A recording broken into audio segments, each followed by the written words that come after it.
on, everybody? Happy What's on the Table Tuesday, episode 3. I just finished up the last week's build that I showed you, the Pro Stock Vega. So that will be coming out probably in a couple, 2-3 weeks. We'll be coming out on the full builds. Got some couple shop cards in. I want to show that, and then I want to show where I'm heading or what I'm working on now. I'm kind of in crunch time, so I really got to work at getting it done. So we'll head over to the table in a second. We'll do that. Big shout out again to all my subscribers. I took a big jump again. I'm close to that 500 mark. Guys, this means a ton. I absolutely appreciate every single one of you guys hitting that channel, watching the videos, commenting. I work my darndest to make sure I comment on everybody's comment, or reply to everybody's comment. So I like to be engaged. I like to know what you guys are thinking. I like to know what you guys, and some guys have offered me some different tips on there, so that's awesome too. And then Loki, the test you did on the removal of the glue, that was awesome. I can't wait to see. I think I'm going to try it. When I do another restoration, I think I'm going to soak. I'll take maybe one that is kind of iffy on coming back to life, and maybe I'll just soak that in brake fluid and see if that ends up working as a whole. We'll leave it soaked right in there, see if that removes the glue, because that will be a game changer for restoration. You won't have to pry the pieces apart. That'll be kind of cool. Yeah, I think that Bad Medicine restoration I did, I really believe that was a kid that did that, and so that's why it was kind of clear coated in Tester's glue. So wet sanding was the way to go with that. It really didn't take a ton of time. Turned my fingers pretty blue. My table was pretty blue, but other than that, and that build came out great. So if you guys saw that build, awesome. If you haven't seen it yet, jump back a couple. It's the restoration of the Tom Daniels Bad Medicine build, so that's kind of cool. All right, let's flip over to the table. I want to show you these shop cards that I picked up, and again, remind you that mine are available, and then I'll show you what I'm working on.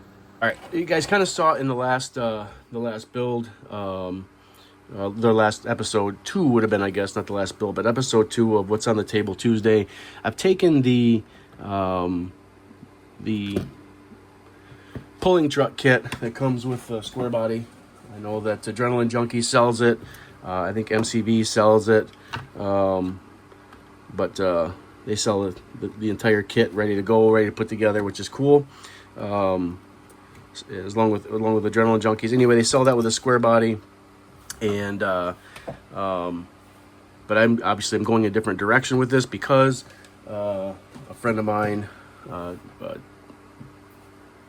goodness, I'm losing my track of mind. He truck pulls for the NTPA, National Tractor Pulling Association, and so in the NTPA, they do not run blown big block motors that comes with the kit. They run the hemispherical style, naturally aspirated motor. So it'll be basically a motor like this.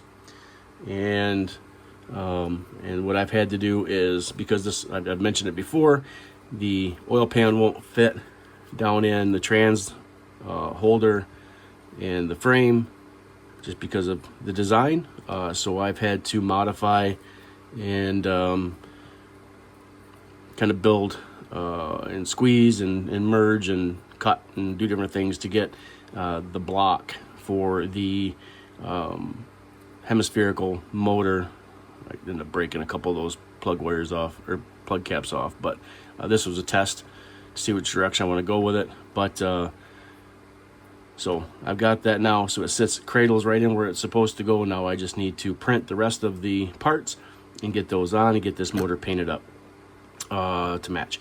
And so they run naturally aspirated, like a friend of mine runs a Sonny's drag motor, or a Pro Stock motor, basically is what it is, but it is naturally aspirated. He runs methanol. So I fusion firmed the rims and Tamiya black rubber. So I just need to get those drilled out and set in. I used a 2mm rod for these. Got those super glued in. So So that's kind of where we're at on the bench. That's what we're doing on the table. I need to do a couple modifications in the interior because the throttle, they do not use foot throttle.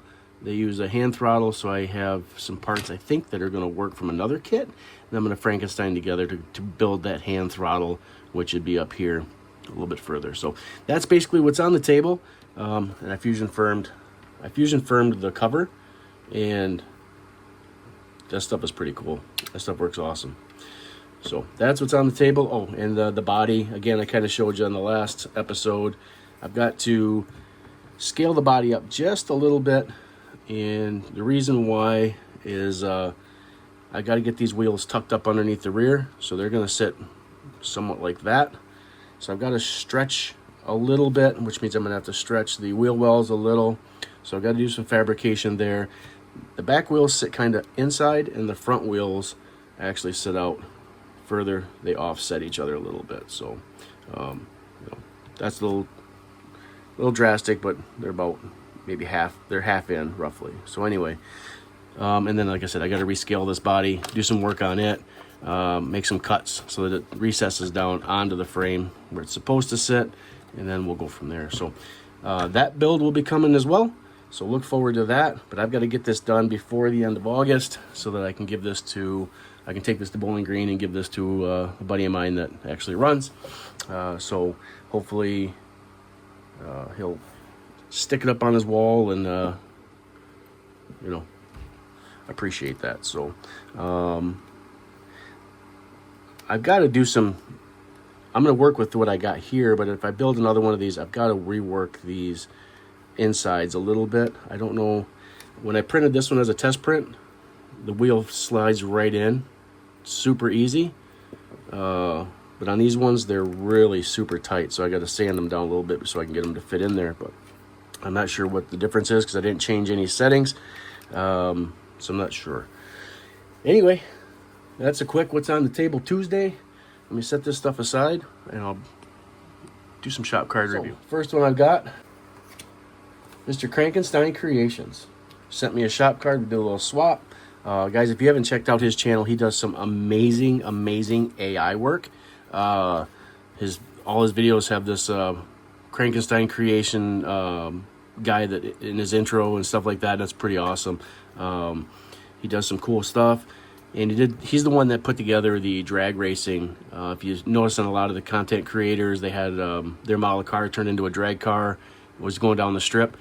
He's the one that designed that. So go over to his channel, show that guy some love. He's got some other cool AI stuff he's working on, and it's going to be cool to follow. I can't wait. I'm excited. But Billy, appreciate that. And he also sent over a couple stickers, so that is awesome. We'll get these put on my sticker board, and we'll add those to the list. So that's cool. And I think at some point I'm going to build a diorama, so I'm saving this for my diorama, my garage, and that's going to go up on the wall there, so that's awesome. So Billy, I appreciate it. That's awesome. You got good stuff going, man. I can't wait to see what else you produce. The next one I got is from Wicked Crafter Noelle J. If you guys have not checked out her channel, Noelle J Branch 26 is her, I think that's her YouTube. If you type Noelle, I'll put the description to her channel, her link to her channel right below. She has some amazing creations. She puts headlights and stuff inside her model. She's got this Jeep that she was building for the autism awareness group build. That was fantastic. That was an awesome build. And her headlight system, and she puts soundboards and stuff like that in her stuff. So I can't wait to see what else she brings out. But she has got some amazing builds, and so go check her out as well. She even designed her own card here. I mean, I designed my card, but I used my banner. I'll show you in a second. I just used my YouTube banner to create the card, man. This is cool. Really nice card, and really cool channel. So make sure you guys go check her out. Give her a subscribe and a follow and a like, because she puts out some pretty cool content as well. And then here's my card. If you guys want to swap cards, get a hold of me. My email is builttoscalegarage@gmail.com. Give me a shout. I'd love to swap cards with you. And there it is. So, Billy and Noelle, keep rocking. You guys are doing some amazing things. To all the other content creators out there, keep going, man. This stuff is so awesome. It's awesome to see the hobby not only continuing, because most of us started this when we were in our young, early preteen years, and to see some of these guys continue the work that they're doing is absolutely phenomenal. I kind of dropped off after I was 13, and I came back when I was 50 years old. So I'm a long way from what these guys are producing, I'll tell you that. And so there we go. I'll drop a description to Noelle's page. I'll drop a description, or a link in the description to Billy from Crankenstein's page, as well as Loki. Loki's got some cool stuff he's doing, and he's got some cool content. You'll get to see his little test of the what removes tester's tube glue. You know, I also have a tube of that stuff in my pile, but that's where it stays, right up here, because, well, if you know, you know. It's got its applications, and there ain't many. So anyway, guys, I appreciate you. I'm getting on the home stretch of that 500 subscriber mark, and I owe it all to you. I owe it all to everybody that watches the channel, that hits that button, that likes it, comments it, and throws a subscribe, so that you can keep up on all my future builds that are coming. So that's a quick wrap up for episode 3 of What's on the Table Tuesday. So again, crunch time. I've got to get this printed. Today I'm going to go sit down at the computer. I'm going to put this in the system again and see if I can start manipulating and working, getting this stretched out this way and this way just a little bit. I'm trying not to go up. I'm trying not to do a full scale, because this is right about the profile I'm looking for. And then I will have to go in and start working on cutting the hood. I'm not sure it's going to be easier just to manually cut it, or put it into a tool and drop an invisible cube in there. I don't know what we're going to do with that yet, but it may be easier to just break out the Dremel and open that up to what I need it to be exactly. So for the sake of saving resin, because when you resin print, especially this is a pretty thick model. But there it is, another wrap up to episode 3. So hit the like, don't forget to subscribe, share it with your friends, tell your family, and keep coming back for more. Thanks for watching BTS Garage. See you later.